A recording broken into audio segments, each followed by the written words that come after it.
더 나은 내일을 준비하는 시간 KBS 1라디오 김성환의 시사야. 네, 정부가 실업급여 제도 개선에 나섰습니다. 제도 취지랑 다르게 실직한 청년들이 구직 활동을 하지 않은 채 실업급여를 달콤한 보너스 마냥 누리기만 해서 손질이 좀 필요하다라고 하는 문제인식인데요.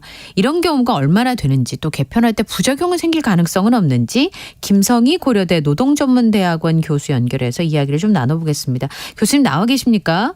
예. 안녕하세요. 예.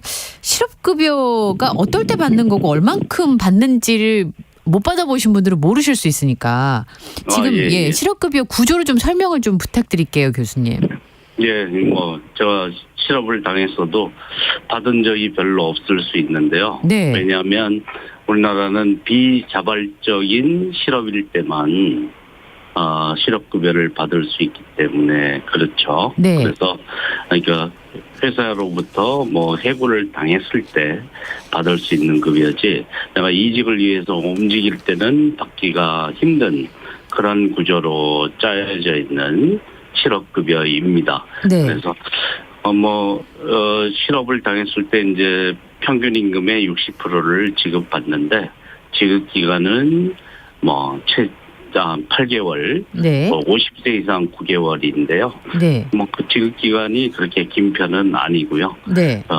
그리고 지급 소득 대체율이라고 하죠. 예.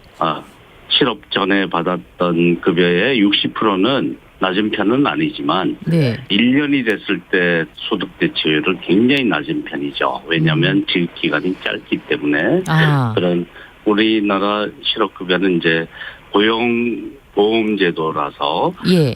최초 실업자, 청년 실업자에게는 적용이 안 되거나 예. 자발적 실업자에게 적용이 안 되는 그런 제한성을 상대적으로 다른 서구 국가에 비해서 네. 제한성이 크다 이렇게 평가받는데 예. 그런데 실업급여 받는 사람이 이렇게 이 실업급여를 악용한다라는 얘기가 상대적으로 더 부각되고 있는 그런 쟁점이 지금 부각돼서 실업급여 개편을 논의하고 있는 중이죠. 네. 교수님, 그 평균 임금의 60%면 제가 받던 급여에 다니던 직장에서 마지막 달에 받던 급여의 60%를 준다는 얘기입니까? 예, 그렇습니다.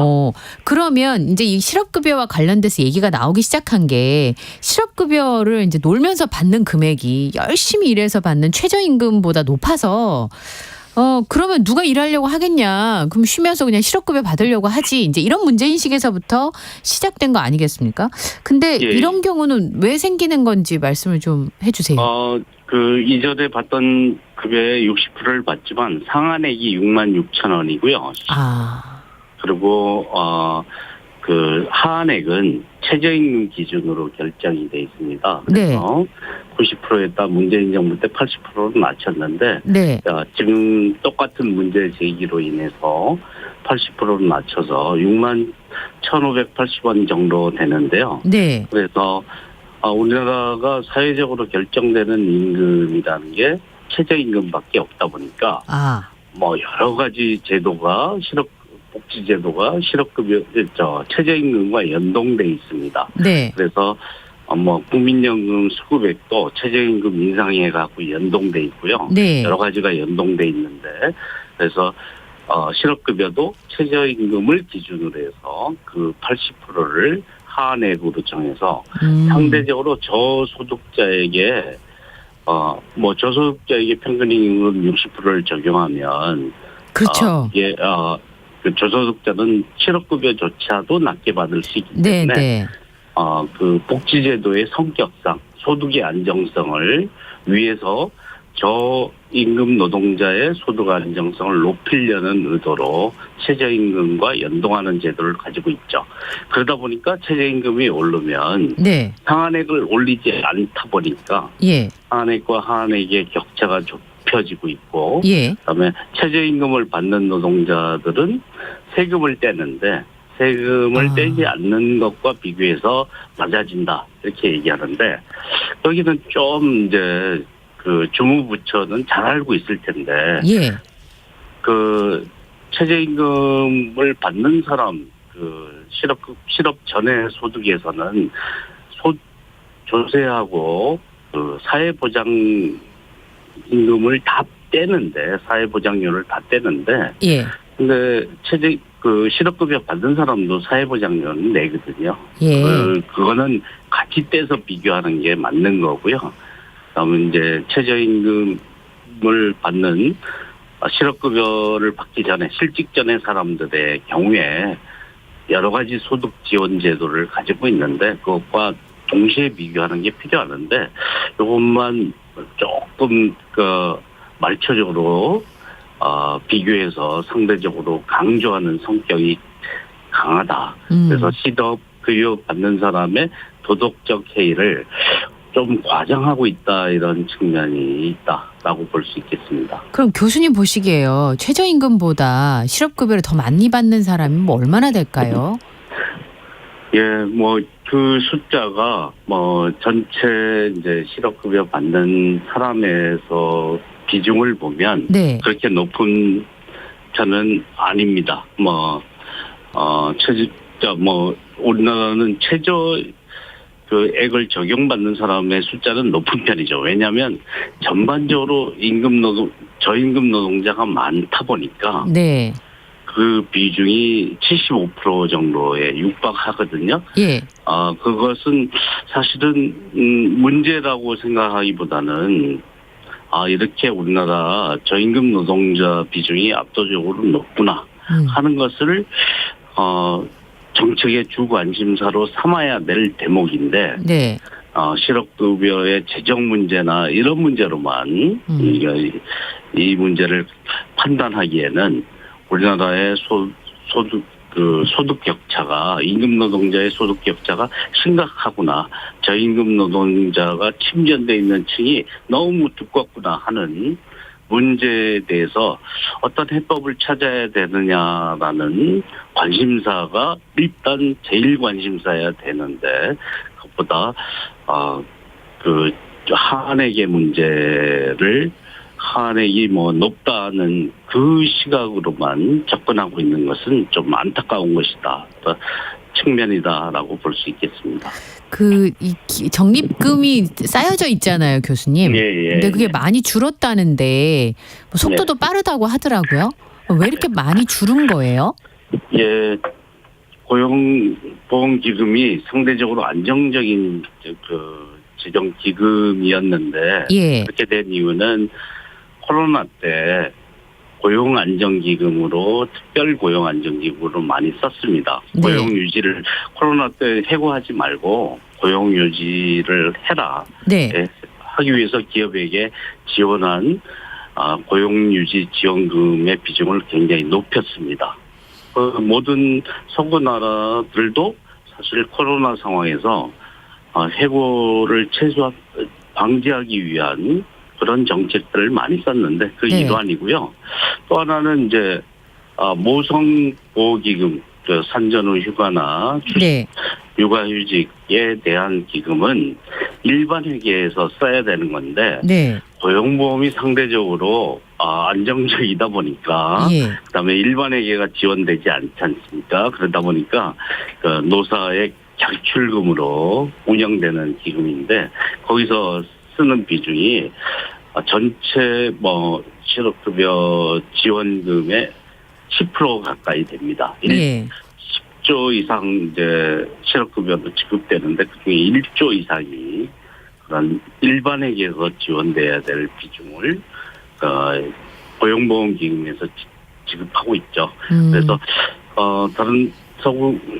다른 그 고용보험제도 실업급여제를 운영하는 나라에 비춰서 일반 회계에 지원하는 비중이 너무 낮은 것이 또 하나의 문제의 원인이고요. 코로나 특수 상황이라는 게 반영이 됐다라는 거고 이런 문제를 어떤 정부의 탓으로 돌리기보다는 그 코로나19 상황에 대한 특별한 대책으로 쓰인 것에 대해서는 별도로 고려하는 것이 필요하죠. 그거는 보수 정부나 뭐 민주개혁정부나 어느 누구나 써야 되는 금액이었었다고 생각하는 거니까 네. 그런 측면은 별도로 고려해서 고용보험기금의 재정 안정성에 대한 평가는 내려지는 게 타당하다 이렇게 볼 수 있겠죠. 그 실업급여로 해외여행 가고요. 명품 선글라스 사는 경우가 있다. 이런 발언이 나오면서 많은 사람들이 논란에 관심을 갖게 됐어요. 근데 실업급여를 사용처로 정해둔 거는 아닌가요, 교수님? 예, 뭐 권위주의 국가가 아니라면 네. 저희가 받는 어떤 소득을 어떻게 쓰는지에 대해서 감시할 이유는 하나도 없죠. 네. 그것이 지금은 이제 공적 보험이긴 하지만 네. 소득 재분배 기능을 장착한 그 공적 기금이라도 그 자기가 낸 보험료를 받아서 쓰는 거거든요. 네. 또 하나는 그것이 정부가 지원하는 기금일지라도 그 금액을 어떻게 썼는지에 대한 네. 민주주의 국가에서 그것을 평가하거나 감시할 이유는 아무데도 없다 이렇게 볼 수 있죠. 그리고 그런 사례가 얼마나 많으냐. 네. 과연 비자발적 실업을 당해서 실업급여를 받아서 생활을 하는 사람들 대다수를 네. 매도하는 얘기를 공적인 자리에 있는 사람들이 한다는 것은 매우 무책임한 일이 아니냐라고 볼 수 있습니다. 그래서 실업급여 받는 사람 전체를 욕먹이는 일을 하는 것은 타당한 접근은 아니다 이렇게 생각합니다. 네. 교수님 그럼 이건 어떻습니까? 이 실업급여 논란이 있기 전에도 부정수급이나 모럴 해저드 얘기는 계속 있었거든요. 그러니까 단기적으로 취업과 실업을 반복을 하면서 실업급여를 타내는 꼼수 논란들도 있었는데 요거는 어떻게 봐야 될까요? 예, 뭐 지난 정부에서도 그 보장성을 조금 강화하면서 부정수급에 대해서는 처벌을 강화하는 정책을 폈습니다. 네. 그런데 그 조직적인 공모에서 하는 수급에 대해서는 굉장히 강한 처벌 조항을 가졌는데요. 네. 처벌을 한다고 해서도 어떤 제도든 간에 이런 문제는 생겨날 수 있겠죠. 네. 그걸 틈새를 노려서 움직이는 사람들에 대해서는 그것을 철저히 감독하고 감시해야 될 정부가 책임을 다하는 것이 맞다고 생각을 합니다. 네. 근데 그게 다수의 선량한 사람들에게 오명을 씌우는 방식으로 이루어져서는 안 된다고 생각을 하죠. 네. 실업급여 받는 게 죄가 아니라 그 사람들은 위험에 직면해서 사실은 이제까지 냈던 보험료를 가지고 받아서 생활을 영위해야 되는 사람들이 다수이죠. 네. 다수의 사람들의 선량한 사람들을 욕먹이는 방식으로 네. 부정수급의 문제를 다룰 것이 아니라 감독을 철저히 하되 네. 이 정말 그 위험에 처한 사람들이 제대로 보장을 받는지에 대해서 그리고 충분히 보장을 받는 제도로 설계되어 있는지를 중심으로 이런 사회보장제도에 대한 논의를 하는 것이 우선 순서다라고 생각합니다. 네. 좋은 말씀인 것 같아요. 결론을 좀 다 귀담아서 들었으면 좋겠습니다. 오늘 말씀 여기까지 듣겠습니다. 네, 고맙습니다. 네, 지금까지 김성희 고려대 노동전문대학원 교수였습니다.